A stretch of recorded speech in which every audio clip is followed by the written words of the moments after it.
Ok, entonces vamos a ver en el episodio de hoy el sistema inmune, que ya más o menos se han dicho algunas generalidades al respecto, y también parte de los órganos linfoides, ¿no? Vamos a ver sobre todo las generalidades de estos órganos. Entonces, el sistema inmune, para hablarle así de cosas bien generales, porque el sistema inmune tiene su propio curso que se llama el curso de inmunología, que también es bien bonito, pero no es mi área tampoco, así que por eso es que yo nada más hablo cosas generales, ¿no? Usted sabe bien que su sistema inmune le provee sobre todo inmunidad, valga la redundancia, o sea que lo defiende contra agentes infecciosos. Agentes infecciosos son muchos, ¿no? Virus, bacterias, parásitos, hongos, entre otros.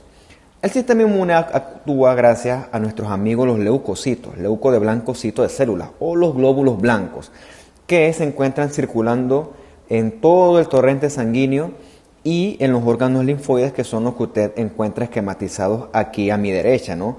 Las adenoides, vamos a verlas, el timo, parte del tejido conectivo asociado a mucosas o el MALT, que se encuentra en las vísceras, médula ósea, vaso, todos ellos son órganos linfoides. Esencialmente, a una manera bien generalizada, que fue lo que traté de colocarles aquí, hay dos tipos de inmunidad que usted conocerá cuando avance en los cursos, ¿no? Pero aquí se las menciona así de una forma bien gruesa, que es la inmunidad innata y la inmunidad adaptativa. ¿Ok? La inmunidad innata, la característica principal es que ella no es específica. ¿Ok? La inmunidad innata defiende contra todo. ¿Ok? Usted encuentra en la inmunidad innata a nuestros amigos los gránulos, los granulocitos. ¿Cuáles son elementos de la inmunidad innata? Por ejemplo, la piel.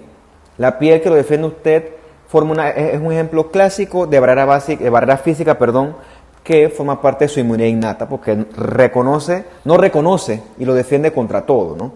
Recuerde que así como hay una barrera física externa que es la piel, todas las cavidades de su cuerpo están revestidas por un respectivo epitelio, que a su vez también es una barrera física, o sea, sus arterias, sus vasos, sus capilares tienen su endotelio, que esa es su barrera física.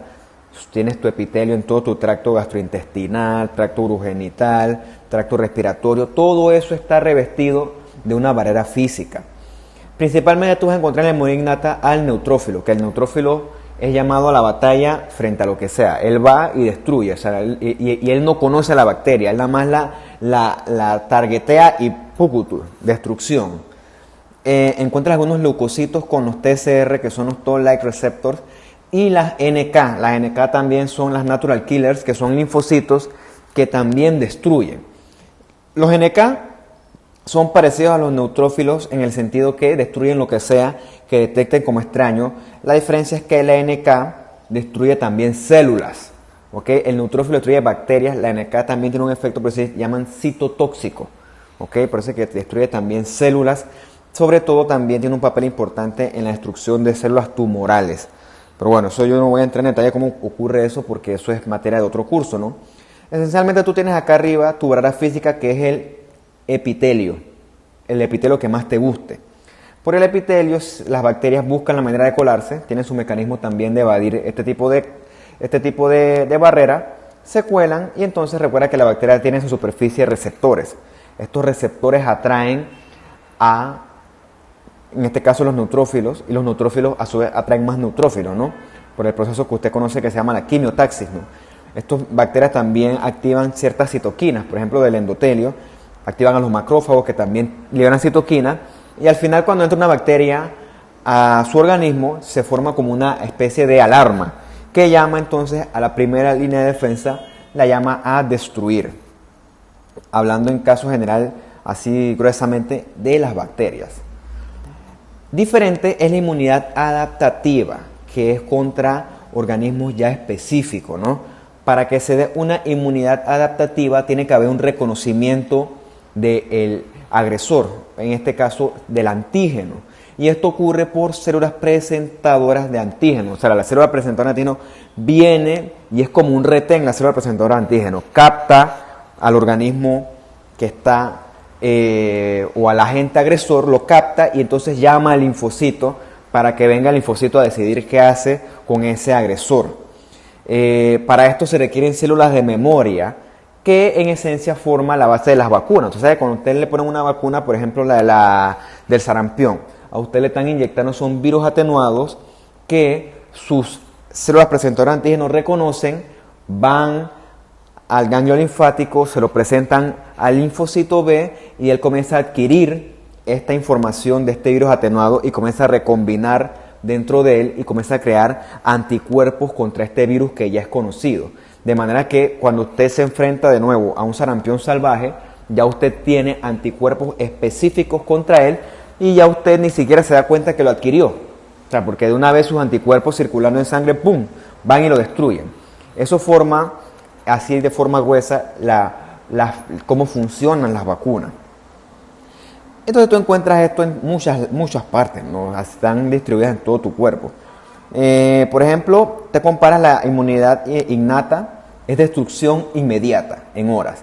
Mientras que la adaptativa requiere todo este proceso de presentación de antígenos y eso dura días, ¿no? Es una cosa mucho más especializada.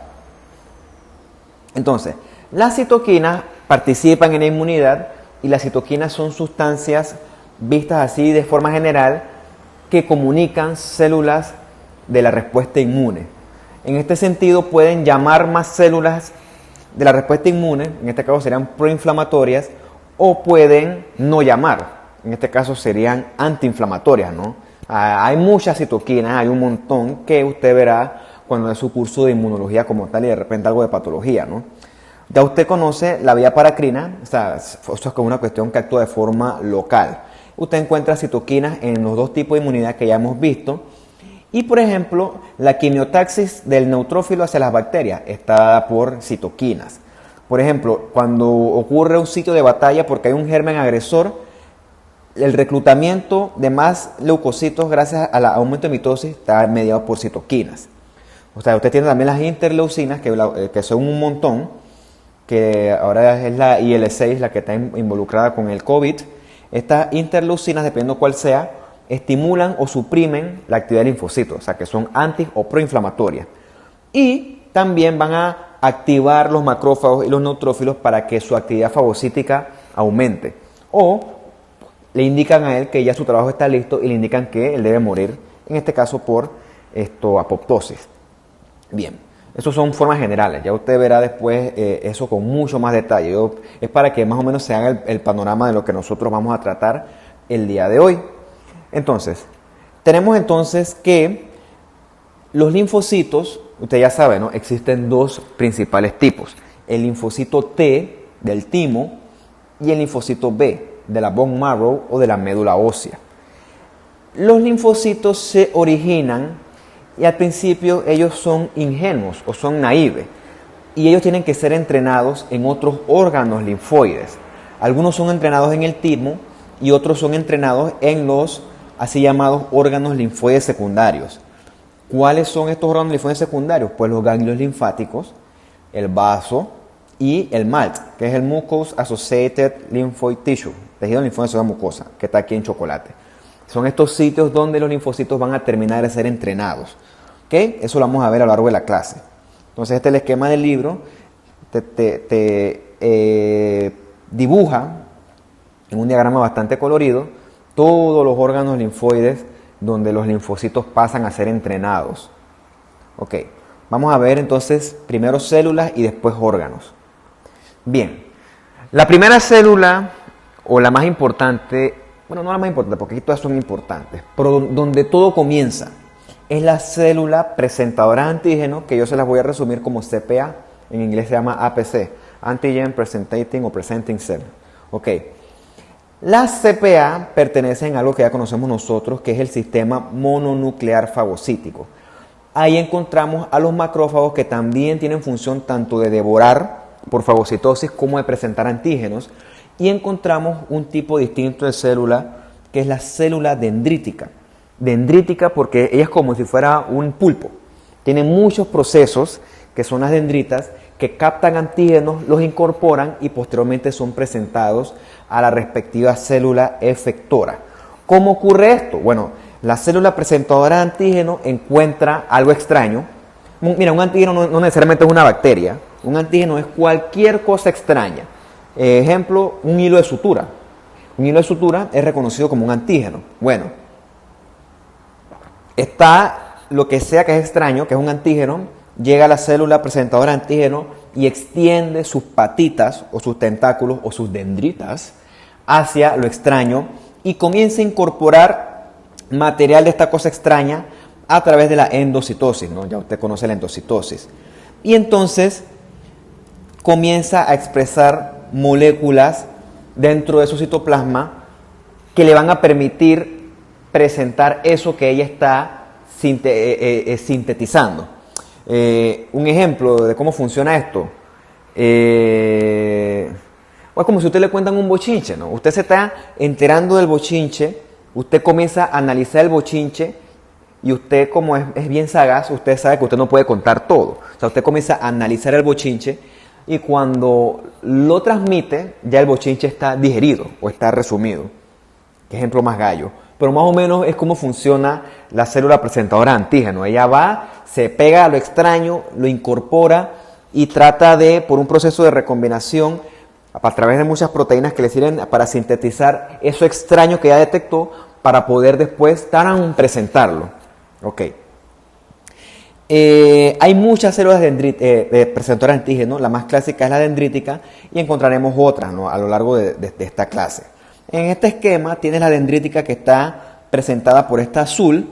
La célula dendrítica incorpora los antígenos y se la presenta, por ejemplo, a los linfocitos y los linfocitos te van entonces a dar una respectiva respuesta, que es lo que en este esquema lo ponen un poquito complejo.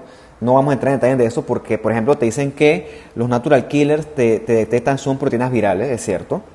Por ejemplo, te dicen también que los NK te presentan ciertos glicolípidos que tú encuentras en ciertas bacterias. Por eso es que no quiero entrar en detalle de eso. O sea, vamos a centrarnos en cómo la dendrítica con sus patitas, que es una característica morfológica de ella, cómo ella presenta antígenos a las distintas tipos de células para que esa célula pueda ejercer su efecto efector, que puede ser un efecto citotóxico, puede ser un efecto de fagocitosis, puede ser un efecto de memoria. Hay varios tipos de efectos, ¿no? Bien. Ya les dije que la inmunidad adaptativa funciona con las barreras físicas, siendo la barrera física por excelencia nuestra piel, de la piel, ¿no? Un epitelio escamoso estratificado y acá arriba su queratina. Bien. Esta piel está teñida con un marcador de inmuno que es el S100.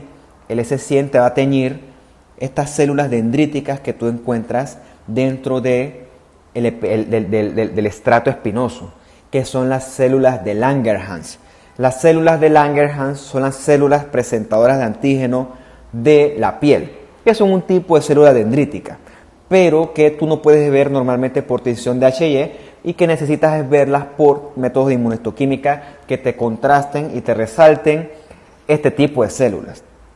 Morfológicamente tú puedes ver que son células que extienden patitas, extienden tentáculos o en este caso dendritas, que sirven para incorporar información de algo extraño.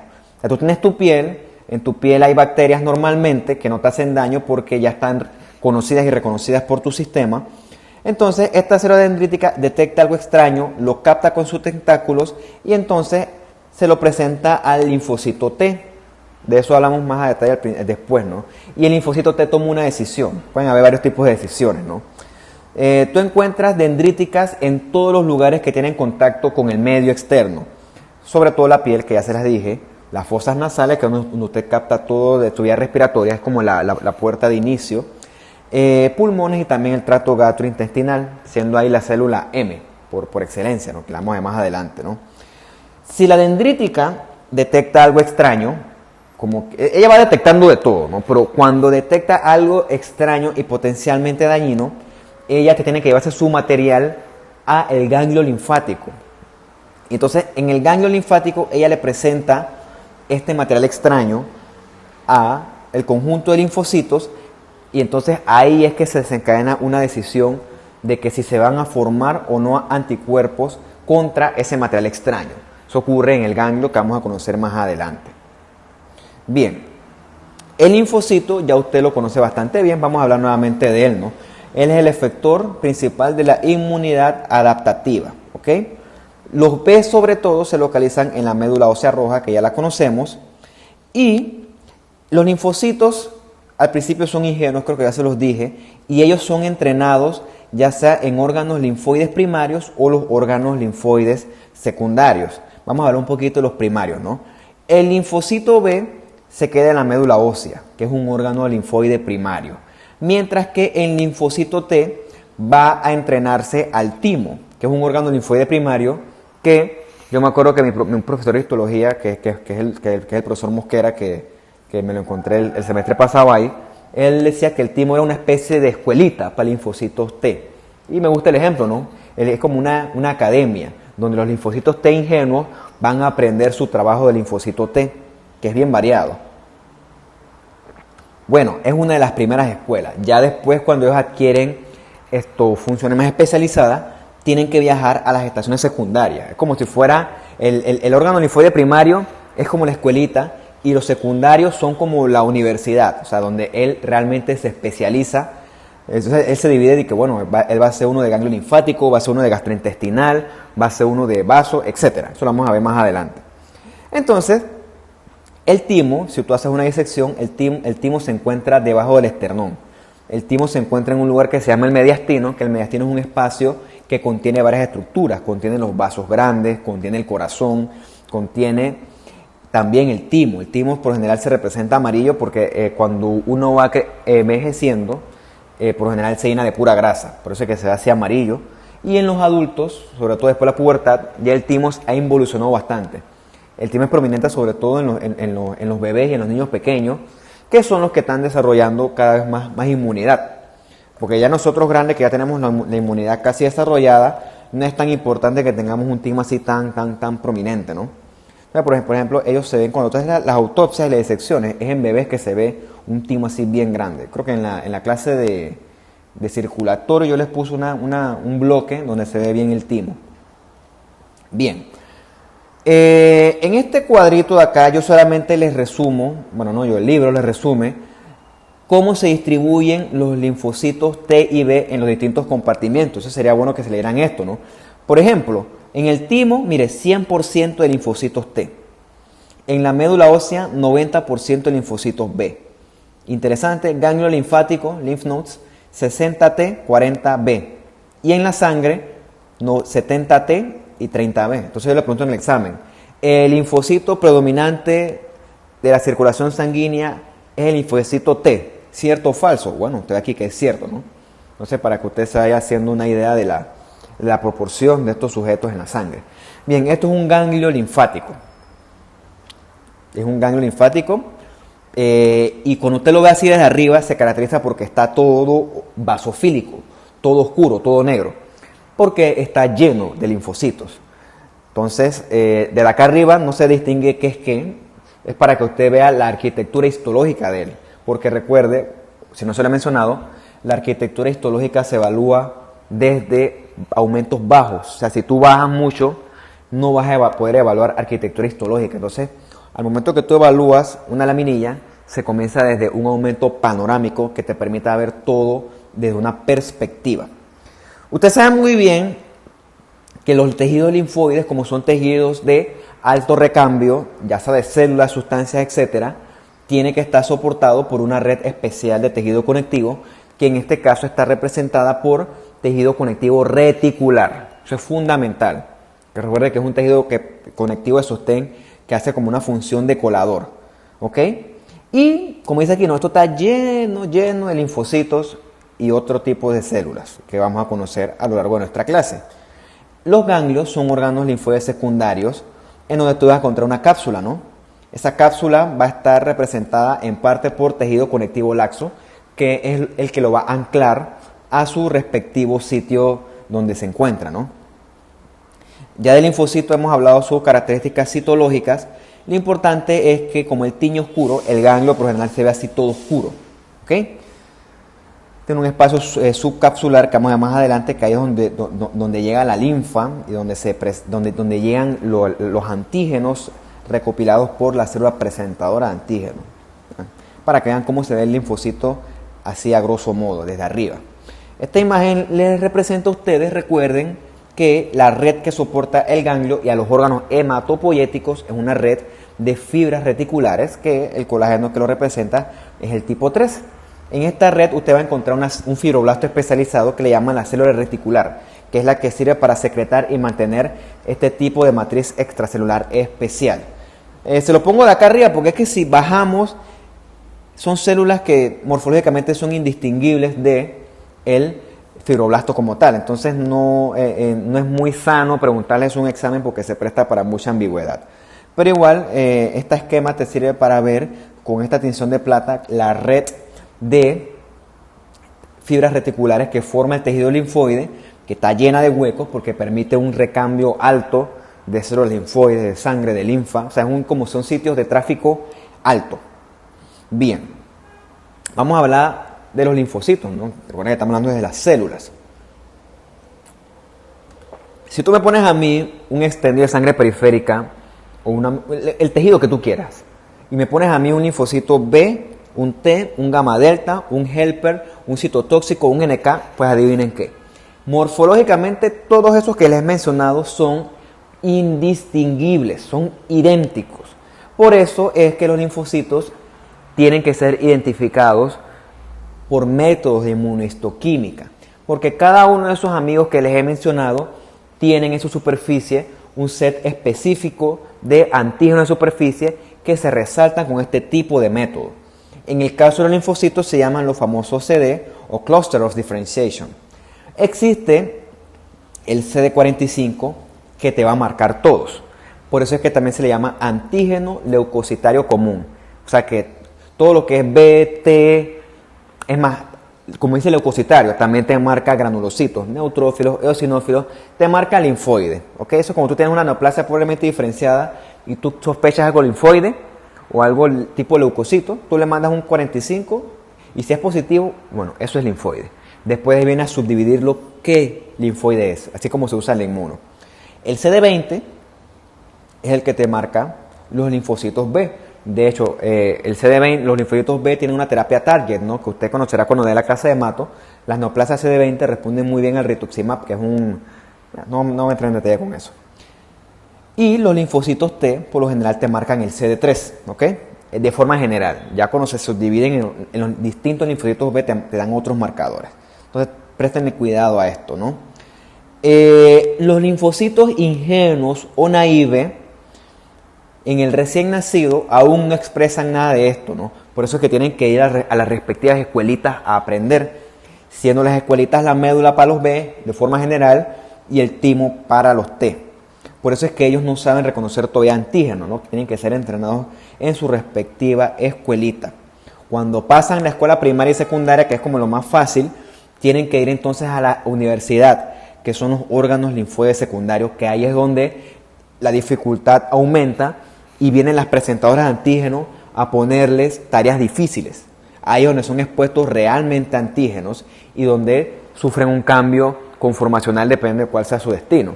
O sea, obviamente para ustedes dieron biología en la escuela, verán que la biología que usted dio en la universidad y la que está dando ahorita no se compara. Bueno, imagínense que ustedes fueron en su momento un linfocito que quería que tenía dificultades y ahora tiene dificultades reales. Bueno, un nivel de dificultad mayor, pues. Entonces tienes linfocitos T, solamente aquí esto es un esquema donde te indican los distintos receptores de superficie, ¿no? Por ejemplo, en el linfocito T vas a tener estos azulitos que te representan un CD4, que son los ayudadores, y los citotóxicos tienen otro tipo de receptores de superficie, o sea, parecidos pero distintos. Obviamente en un microscopio no se ven los receptores porque esos son proteínas, por eso es que son morfológicamente indistinguibles. Y entonces en el linfocito B tú vas a encontrar en los receptores de superficie son inmunoglobulinas. O sea, parecidos morfológicamente, pero sus receptores de superficie son totalmente distintos y esos solamente son visibles por métodos de inmunohistoquímica. Bien. O por reconocimiento de antígenos que también se pueden ver a través de las citometrías de flujo. Bien, el linfocito T es el más abundante. Su función en general es reconocer antígenos. Él es muy distinto al neutrófilo, que el neutrófilo y el macrófago son como como unos brutos, unos bárbaros que nada más van destruyendo todo su camino, ¿no? El linfocito T es un poco más intelectual. Él sí reconoce antígenos y no andan esas burdadas de los granulocitos, ¿ok? Los reconoce gracias a que en su superficie tiene un receptor de célula T. O sea, si tú pones un neutrófilo al lado de un linfocito T, el linfocito T es peso por peso una célula mucho más avanzada, mucho más evolucionada. El neutrófilo es como más rudimentario, así es más primitivo. Dentro de los T tú encuentras varios subtipos. Yo le voy a hablar de las generalidades, obviamente hay más y esto es un poquito más complejo. Ya, recuerden, esto es generalidades para que usted se vaya haciendo un background de lo que le espera en su carrera, ¿no? Ya cuando usted entra en cursos más complicados, verá cosas más complicadas, ¿no? Por supuesto, si yo le hablara de las cosas de verdad aquí, Dios mío, el curso no se acaba. Por eso yo se lo trato de sintetizar a lo que yo considero que le va a ayudar. Las cosas muy complicadas las desecho para niveles más avanzados. De los T están los ayudantes o los linfocitos T helpers con sus funciones. Está el linfocito T citotóxico porque destruye células, sobre todo células infectadas con virus. Por eso se llaman citotóxicos, citocélulas tóxicos.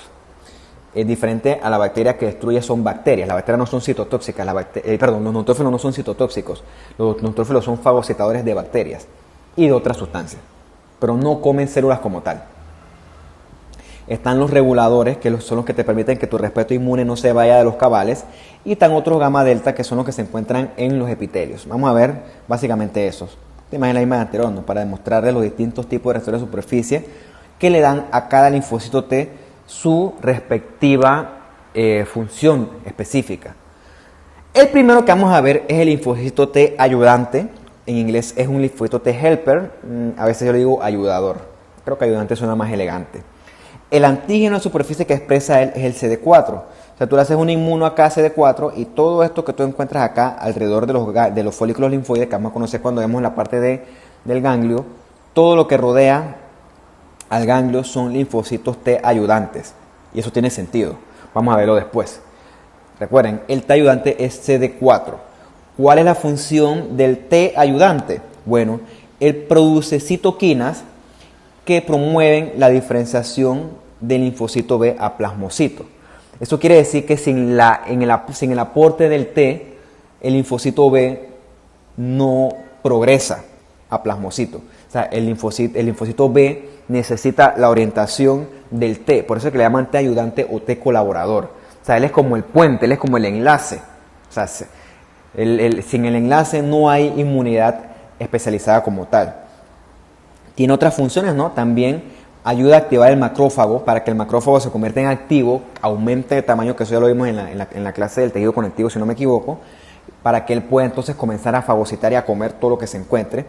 Y también le da la orden al linfocito T citotóxico, que es el CD8, le da la orden de atacar, porque lo activa. Es que tiene funciones importantes, ¿no? Porque realmente él no ataca como tal, sino que él es un tipo que dirige. Él es como el intelectual del grupo, por eso es que es el más avanzado. Es súper importante para la inflamación y también evoluciona, solo para mencionárselos, evoluciona a un T ayudante de memoria que sirve para reaccionar más rápido frente a antígenos. Solamente, pero me interesa que sepan las funciones de él. Las especializaciones ya lo verá a lo largo de su curso. Existe entonces el T citotóxico, destruye células. Es el CD8 positivo. ¿Ok? En la superficie del CD8 hay receptores contra antígenos específicos.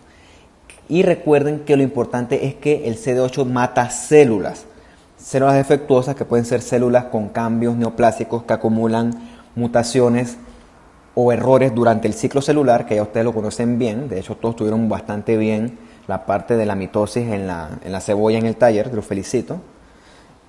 Y recuerden que los virus no existen solos en la circulación. Los virus infectan células, en este caso linfocitos también. Pueden infectar varias de ellos, ¿no? Pero olviden lo que dije. Pueden infectar células en general, porque pueden infectar endotelio, linfocitos, pueden infectar macrófagos, eso es cierto. Entonces el CD8 mata esas células. O sea, el CD8 es como, él tiene que matar. El trabajo que le toca hacer el CD8 es un trabajo un poco sucio, ¿no? Es como cuando tú tienes policías corruptos que comienzan a tumbar droga y bueno, el policía que alguna vez fue su compañero, bueno, toca matarlo, lo siento. Bien, el té ayudante utiliza una interleucina, que es la interleucina 2, y entonces se la presenta al té citotóxico, le mandó la señal. Y entonces le dice, citotóxico, tienes mi orden y mi permiso para destruir.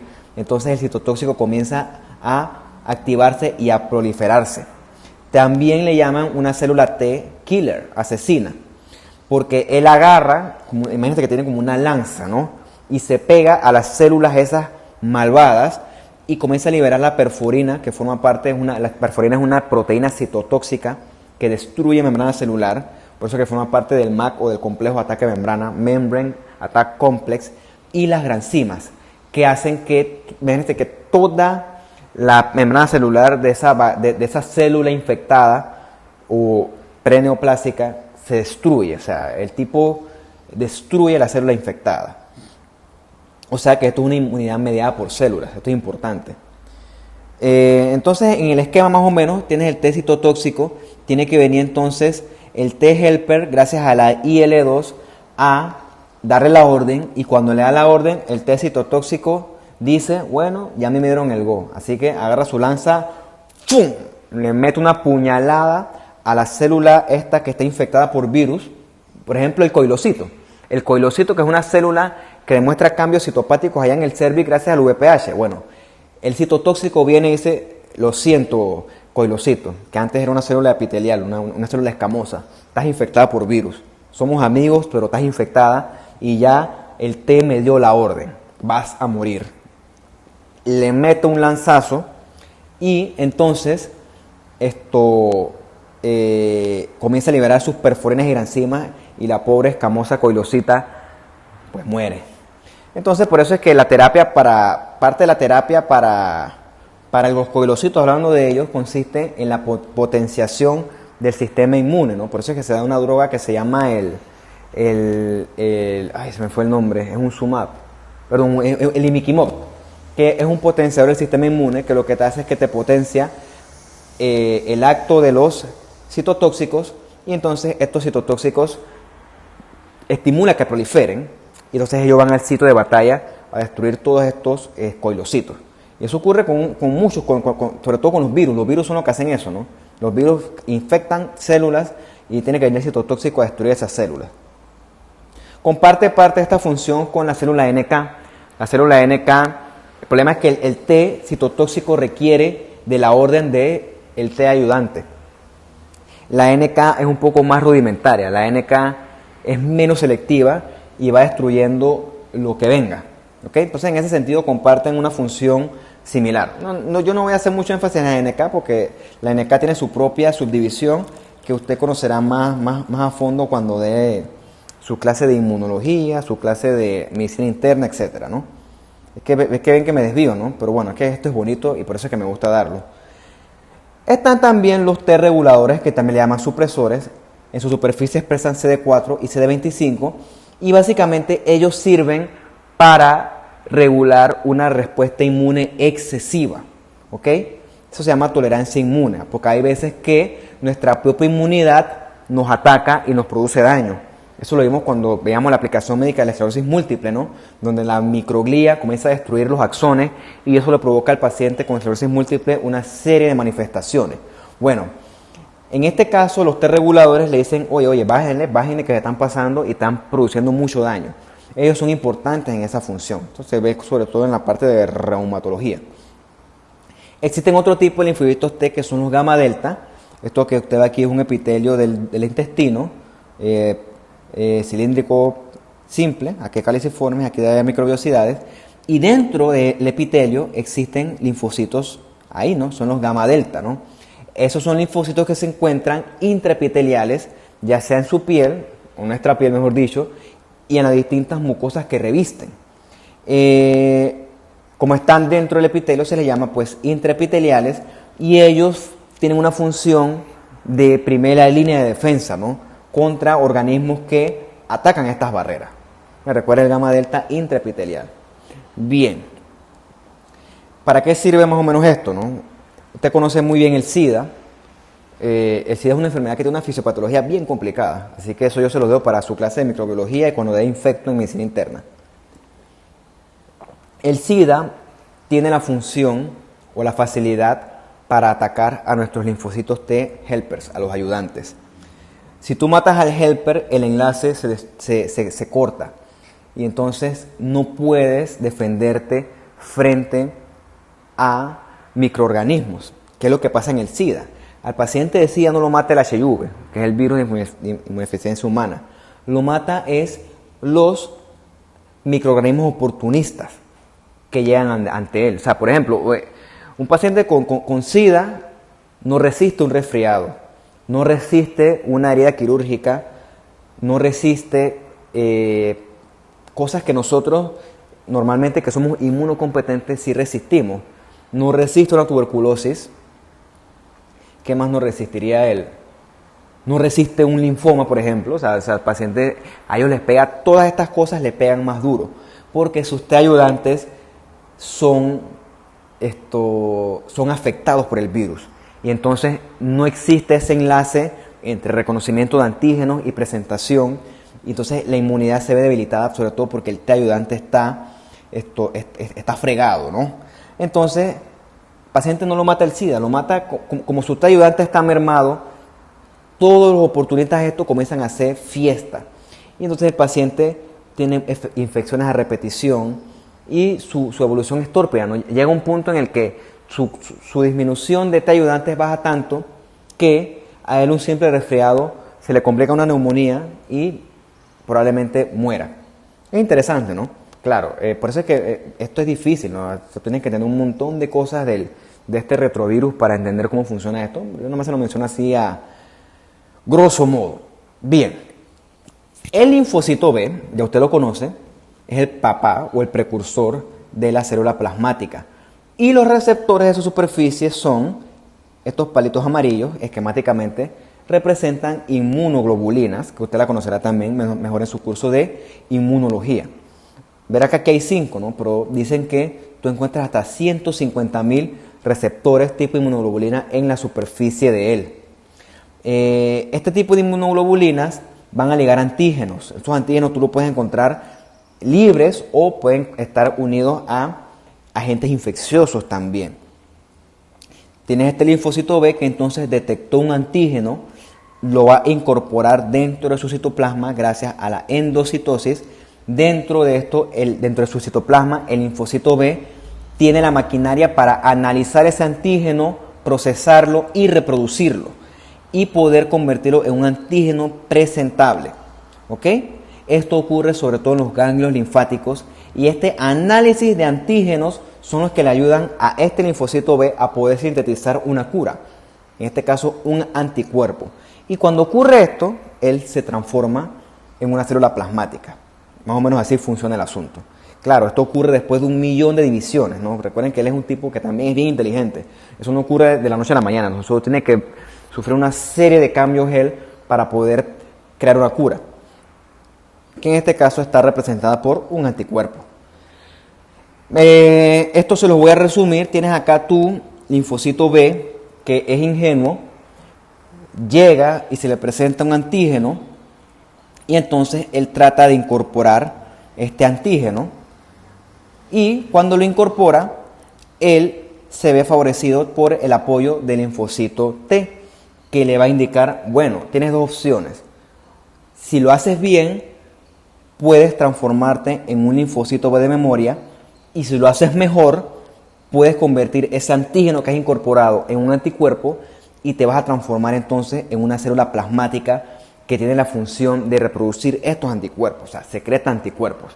Pero esto ocurre en el ganglio linfático, o sea, ahí se da una interacción en la cual este sujeto comienza a cambiar, a transformarse y a diferenciarse dependiendo de la estimulación por este montón de cosas que usted ve acá.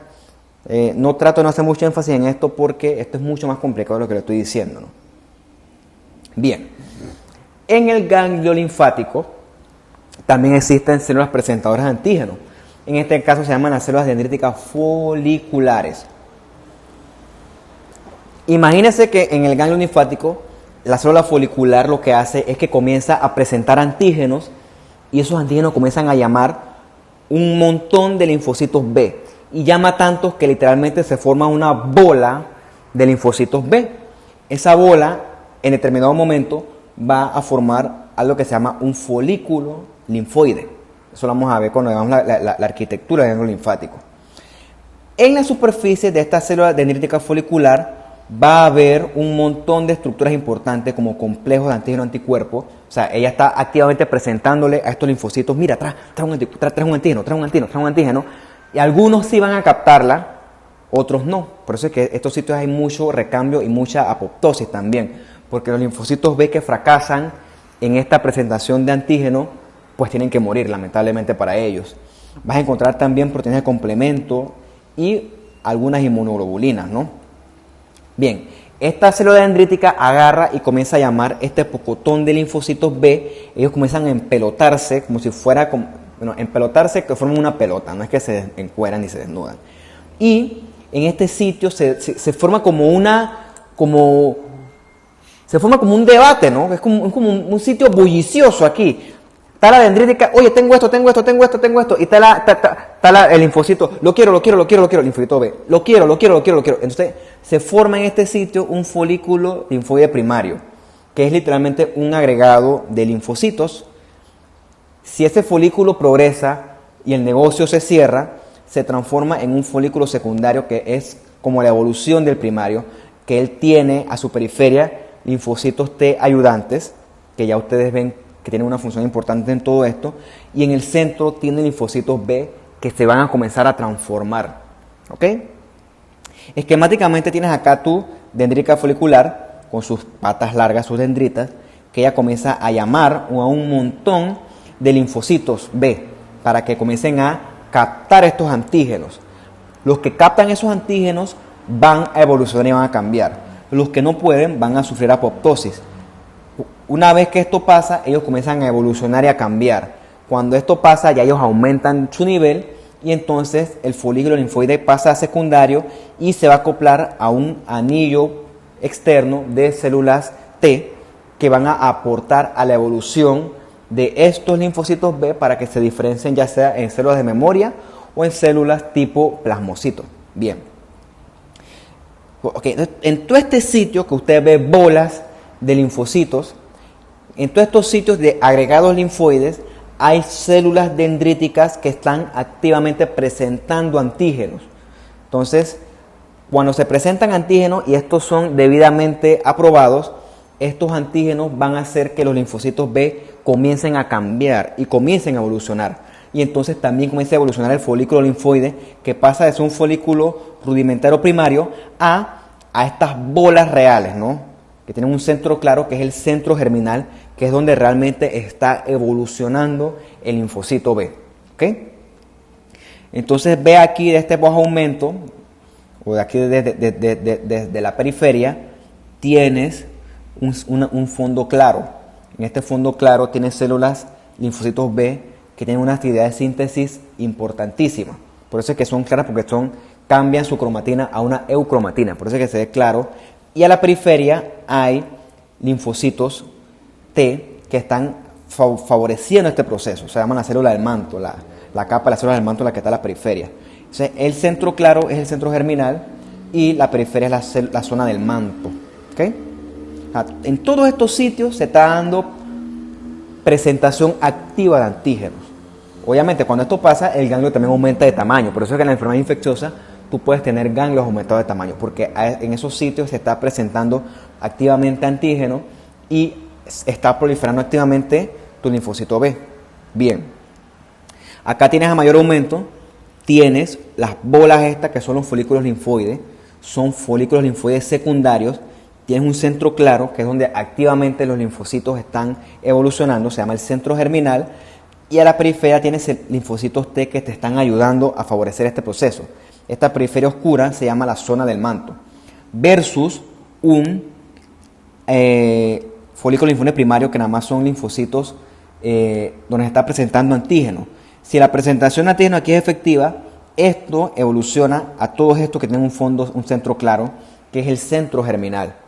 que es donde se está dando la diferenciación verdadera de linfocitos a plasmática. ¿Ok?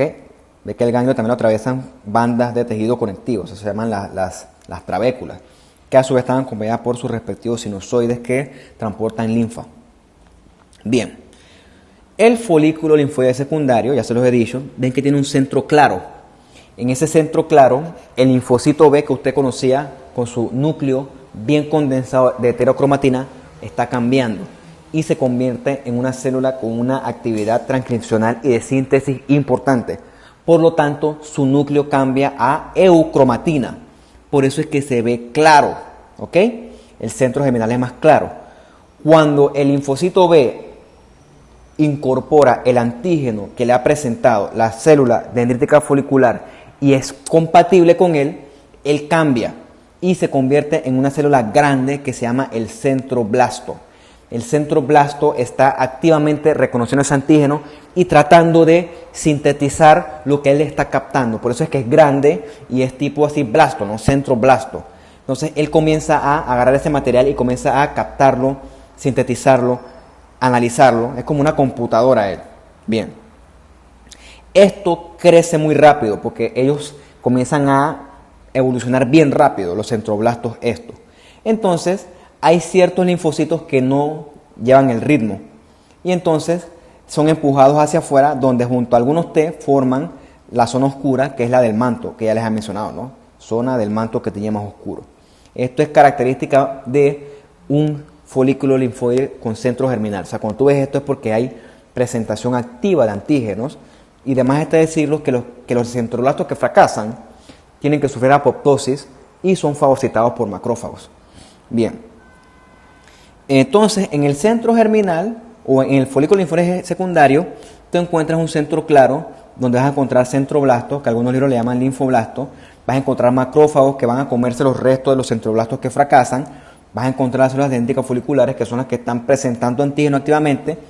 Y cuando el centroblasto tiene éxito y dice, lo logré por fin, logré sintetizar anticuerpo. Bueno, en ese momento el centroblasto evoluciona y se diferencia a una plasmática que ya ella es súper especializada en la secreción de anticuerpos. Y a la periferia tú tienes entonces predominio de linfocitos T y algunos B que te van a crear un microambiente especializado para que esta maquinaria que yo les he descrito se dé activa e ininterrumpidamente. Entonces, si tú aumentas el centro germinal, compara los linfocitos los linfocitos B que no lo están logrando. Ellos siguen con su heterocromatina bien negrita. Sin embargo, tienes unos que están evolucionando, ¿no? Se vuelven gigantes y tienen una cromatina sobre todo clara, una eucromatina, y tienen nucleolo. Estos son los famosos centroblastos. Estos fueron linfocitos B que fueron compatibles con la presentación de antígeno de la célula folicular dendrítica y comienzan en su maquinaria a sintetizar activamente lo necesario para poder producir un anticuerpo. No todos lo logran y los que no lo logran son desplazados a la periferia, donde van a aportar al microambiente para que esto se dé. La periferia es la zona del manto, ¿no? Pero usted vea el tamaño del centroblasto, son células grandototas, son, la manera llaman linfocitos B activados, ¿no? Porque morfológicamente cambian y se convierten en especializados para poder entonces tener la maquinaria necesaria para poder analizar el antígeno y poder producir el respectivo anticuerpo. O sea, aquí hay proliferación casi de un 100%, que es medible por inmuno. Esto es un sitio de maquinaria activa y que está destinado a producir anticuerpos que posteriormente te va a ayudar a ti a defenderte frente al posible agente lesivo. Esta es otra foto de un centro germinal, es para demostrarle que hay otra célula que también se llama el centrocito, ¿no? No vamos a hablar de ella porque estas son generalidades. Aquí ocurren otro montón de cosas, pero yo le estoy diciendo las cosas que creo que son las importantes, ¿no? Centroblastos que son masivos, nucleolo, una cromatina que clásica es blanca, o sea que entre más blanca la cromatina, más eucromatina es. O sea que imagínense ustedes que la síntesis de él es activísima. Y tienes por acá un cuerpo apoptótico, quiere decir que eso fue un centroblasto que no lo logró. Por lo tanto, tienen que venir los macrófagos a comerse los restos celulares de él. Bien, la plasmática ya usted la conoce bien, ¿no? La plasmática es el resultado de un linfocito B exitoso. Un linfocito B que ya puede secretar anticuerpos.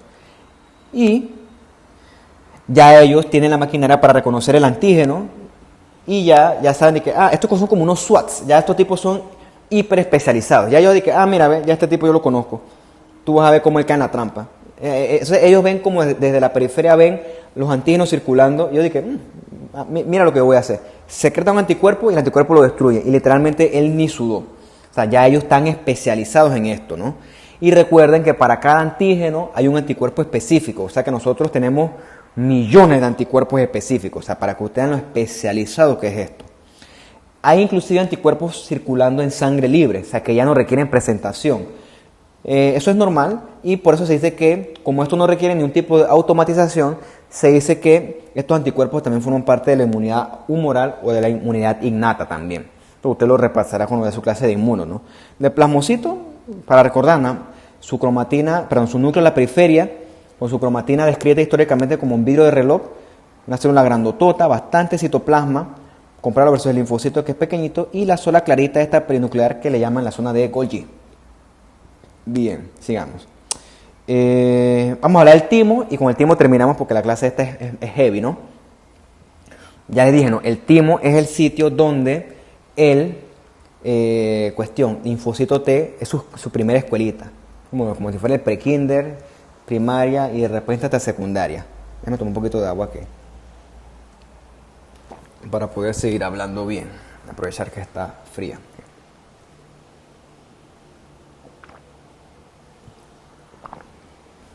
Listo. El timo. Bien. El timo, ves que tiene esta imagen bien bonita, ¿no? Un niño versus un adulto. En el timo es grandotote en el niño. Y a medida que vamos creciendo, el timo va involucionando, ¿no? Ves que el timo acá es puro tejido linfoide en los niños pequeñitos. Y en nosotros los adultos, el timo se va llenando de grasa, a medida que vamos envejeciendo. El timo es un órgano linfoide primario y es el que alberga los linfocitos T. Se encuentra en el mediastino y el timo también participa junto a los linfocitos T reguladores en producir la tolerancia central que va a evitar que tu sistema inmune se enloquezca y te ataque a ti de más. Se llama previene la autoinmunidad, que la autoinmunidad es lo que provoca daño y mucho daño en las enfermedades autoinmunes o reumatológicas, ¿no? Lupus, artritis reumatoide, que son las más famosas. Hay muchas más, esclerosis múltiple, miastenia gravis, recuerden que yo les hablé de eso con la clase del músculo. El timo se origina de la hoja embrionaria del endodermo y cuando nace el bebé ya tiene su timo formado, ¿no? Ya les dije, inicialmente es bien grandotote, pero cuando vamos envejeciendo, él va infiltrándose de grasa y su tamaño disminuye. Bien. El timo, usted verá en su clase de embriología una cuestión que se llama los arcos faringios. El timo se desarrolla en el tercer y cuarto arco faringio. La no evolución o la no progresión de estos arcos da una característica, un síndrome bien característico que se llama el síndrome de DiGeorge. En el DiGeorge, el timo no se va a producir y por lo tanto el paciente va a tener algo que se llama hipoplasia tímica, hipo de menos, plasia de crecimiento, o sea, menor crecimiento del timo. También hablan de aplasia tímica, que A es de no, plasia crecimiento, no crecimiento del timo. Esto quiere decir que estos pacientitos van a tener deficiencia en los linfocitos T, y es así, ¿no? Por lo tanto, ellos van a tener una inmunidad bien deprimida y también tienen todos los órganos que se derivan de estos arcos faringios también van a estar mermados.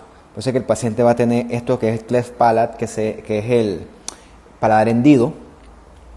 Va a tener otras manifestaciones como cianosis y otras características clínicas tales como cierto grado de retraso mental. Es interesante, ¿no? Cómo el timo se ve mermado por estos fallos en el desarrollo embrionario. Bien, el timo, ¿no? Se parece bastante al ganglio linfático, pero no. Como todos los órganos linfoides, el timo tiene una cápsula de tejido conectivo y esa cápsula tiene invaginaciones hacia adentro del órgano, una redundancia de eso, que divide al órgano en septos. Perdón, tiene septos de tejido fibroso que divide el órgano en lóbulos, ¿no? Como también se llaman trabéculas a los septos. En el timo tú vas a encontrar que a la periferia él es más oscuro, más basofílico, se llama la corteza del timo, y más profundo hacia el centro tienes una médula que tiñe más claro, o sea que las células de aquí no son las mismas que acá. Eso te quiere decir a ti que hacia el lado oscuro vas a encontrar linfocitos T inmaduros, que se llaman los linfoblastos, y algunos linfocitos también. Y en la corteza hay otro tipo de células que ya yo les voy a mencionar más adelante. Bien, viéndolo a mayor aumento, una imagen bellísima del Histology Guide, tienes hacia la periferia corteza, donde vas a encontrar linfoblastos y linfocitos T, o sea, células que son ricas en heterocromatina, y hacia el centro encuentras células más epiteliales, ¿no? Con más citoplasma, más eosinofílicas. Y encuentras esta cosa bien curiosa que se llaman los corpúsculos de Hassall, que son característicos del timo y que es queratina. Es como si tú agarras la queratina de la piel y la enrollas, ¿no? Como en un espiralito. Es característico del timo. Eso le pregunto en el examen, ¿dónde tú encuentras los corpúsculos de Hassall? Ellos son exclusivos del timo. De hecho, es una de las formas que tú identificas histológicamente un timo, es gracias a estos cuerpos o corpúsculos de Hassall. ¿Ok? Ya les dije, ¿no? En la corteza del timo, o sea, más a la periferia, tú encuentras muchos linfoblastos, en este caso T, también se le llama timocitos, y también encuentras bastantes macrofagitos. Los macrófagos están en todos lados. También vas a encontrar otro tipo de células que se llaman las células tímicas epiteliales, ¿no? Las células tímicas epiteliales también se llaman células reticulares, son las que ves en el fondo. Son células que, si las distingues de los linfocitos circundantes, tienen un núcleo más grande, más eucromático, y eso te refleja que tiene unas funciones diversas que ya te voy a mencionar más adelante, ¿no? Bien, en estos timocitos especiales, que también le llaman célula reticular, tú vas a encontrar tres tipos. Vas a encontrar los timocitos escamosos, otros estrellados y otro set de timocitos escamosos, ¿no? Esta imagen es para que tú veas cómo a la periferia hay un carácter tintorial más oscuro, más basofílico, y a la médula el carácter es más claro. Y con este aumento, que es un poco paupérrimo, verás que de acá arriba se ven los corpúsculos de Hassall. Y ves cómo la corteza extiende los septos que te divide el timo en varios lóbulos. ¿Ok? Aquí se resalta más, ¿no? Casi negro la corteza, y hacia el centro la médula es más eosinofílica. El primer set de timocitos se llaman los timocitos corticales escamosos, ¿no? Estos timocitos, perdón, forman una primera capa que está en contacto con la cápsula de tejido fibroso y con los septos. Forman una primera capa que ayuda a recubrir la periferia, por así decirla, de los respectivos lóbulos. Estos timocitos se encuentran intercomunicados y adheridos entre sí gracias a desmosomas y a tight junctions, que ya conocemos bastante bien de la clase de los epitelios. La función de estos timocitos es, junto a la corteza y los septos, crear una especie de barrera que mantenga todo esto aislado de la periferia. Esa barrera se llama, en este caso, la barrera timohemática, o sea, barrera entre el timo y la sangre. Esta barrera timohemática sirve para que no se dé una expresión de antígenos no regulada. O sea, porque es que si comienzan a entrar muchos antígenos aquí, la cosa se sale de control. Entonces ellos, los timocitos escamosos corticales, junto a la corteza del tejido conectivo, ayudan a crear una barrera que evita que se expresen antígenos de más a los timocitos. Es una función importante, forman la barrera timohemática o timosangra, ¿no? Luego de esto vienen los timocitos corticales estrellados, ¿no? En los timocitos tú vas a encontrar filamentos de queratina, que ellos tienen cierta diferenciación a epitelio, están bien emparentados, ¿no? Gracias a esto, como todo en epitelio, van a ser bien cohesivos porque van a estar firmemente adheridos entre sí y van a formar una red de soporte que le llaman una red de citoretículo, que va a servir de soporte para estos linfocitos en desarrollo y para los macrófagos. Es como si fuera una especie de hamaca que los soporta. Estos timocitos estrellados también presentan antígenos y también van a favorecer el crecimiento de estas células estos linfocitos T en desarrollo, ¿no? Por ejemplo, tú tienes acá tu linfocito tímico estrellado que va a emparentarse con otros y van a crear como una red de soporte en la que todos estos timocitos en entrenamiento van a existir, ¿no? Ellos van a estar ahí bien juntitos y ellos también van a funcionar como para presentar antígenos para que estos linfocitos T inmaduros comiencen a madurar. Bien, luego de esto vienen otro set de timocitos escamosos, que en este caso te forman una barrera entre la corteza y la médula. Se llama una barrera córtico-medular. De manera que, de grosso modo, la corteza queda bien aislada. Queda aislada del medio externo y queda aislada a su vez de la médula. Claro, ¿no? Esta no es tan discernible porque tuvieras que verlo con otro método especial.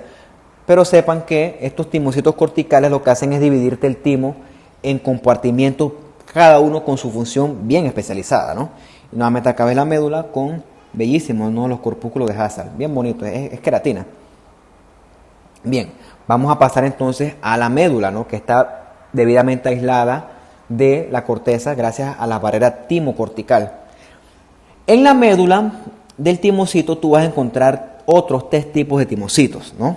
Encuentras otra barrera que también te va a limitar la corteza con la médula. O sea que tú ves que estos compartimentos están bien divididos, ¿no? O sea, están como bien doble sello, un doble sello hermético. Vas a encontrar una segunda red de citorretículo que te va a soportar las células que encuentras en la médula. En este caso van a ser linfocitos T, dendríticas y macrófagos. O sea que, como hay dendríticas y macrófagos, en estos sitios hay presentación de antígenos también. Y entonces vas a encontrar una tercer tipo de células, ¿no? Que son las células o timocitos que se van a agregar y entonces te van a formar los corpúsculos de Hazard que ya yo les mencioné, que son estas laminaciones concéntricas de queratina. Son grandototas, ¿no? Miden hasta 100 micras y, importante, solo se ven en la médula del timo.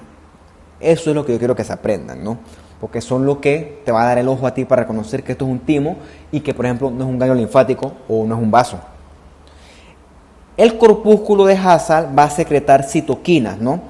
Que va a regular la actividad de la dendrítica, o sea que va a regular la presentación de antígeno, de manera que va a promover el desarrollo de los linfocitos T reguladores, que ya les he dicho que son los que promueven que no se dé una autoinmunidad excesiva. Es una función bien bonita, bien curiosa. Visto desde arriba, vean qué lindo que se ve el timo, ¿no? Difícil distinguirlo de un ganglio linfático, pero la clave aquí está en los corpúsculos de Hazard, grandototes, que son hasta 100 micras y son áreas donde hay queratina, así, laminar como un espiralito. Una clave para distinguirlos del ganglio linfático.